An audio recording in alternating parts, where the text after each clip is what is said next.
In this module, we'll be talking about tensions between federal and state governments, and as you can tell, there are many. The allocation of money to the states is one issue that has caused tension between the federal governments and the states. By 1985, across some 400 different programs, the federal government gave to the states about $100 billion a year in the form of categorical grants.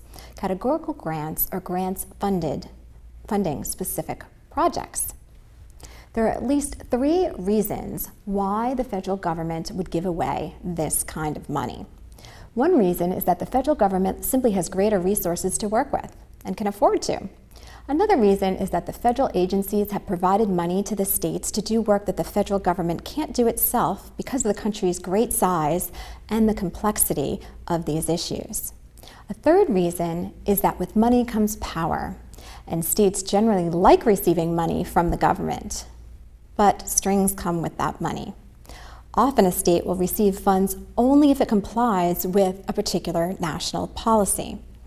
For example, the No Child Left Behind Act of 2001 did not require states to adhere to federal educational benchmarks, but states that wanted some of the billions of dollars made available by the act did need to adhere to the national standards.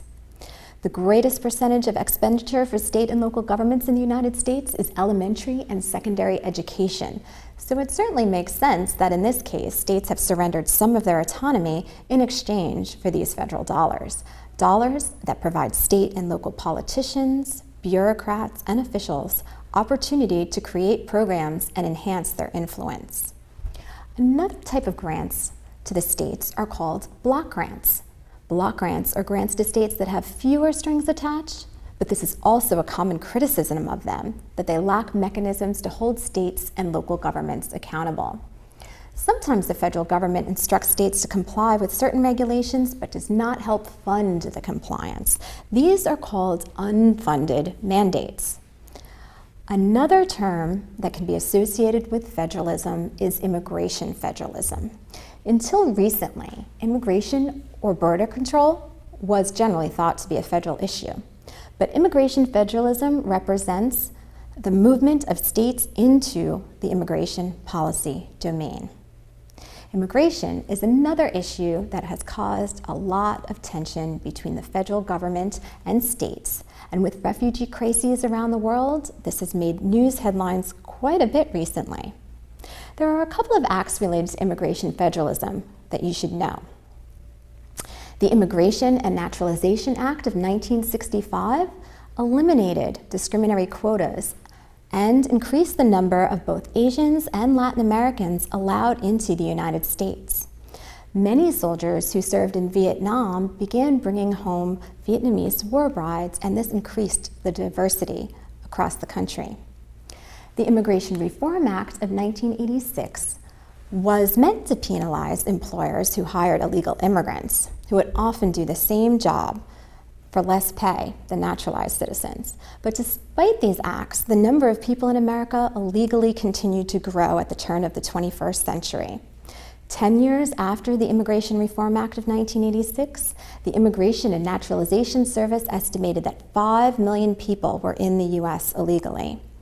Since the late 1990s, states have asserted a right to make immigration policy are supplanting the nation's immigration laws, and they are exercising their jurisdictional authority by restricting illegal immigrants' access to education, to health care, and to welfare benefits, areas that fall under the state's responsibilities. In 2012, in the Supreme Court case, Arizona versus the United States, the Supreme Court affirmed federal supremacy on immigration issues. But in 2016, Donald Trump, the Republican candidate for the president, made illegal immigration a campaign issue, stating that he was going to have neighboring Mexico pay for a wall to stop the flow of immigrants over the border. The Mexican president did not like this idea. Immigration is not only straining the relationship between the states and the federal government, but between the federal government and other countries as well. Be sure to watch this video as many times as you need to thoroughly learn the material. Be sure to go over the questions and read your textbook closely.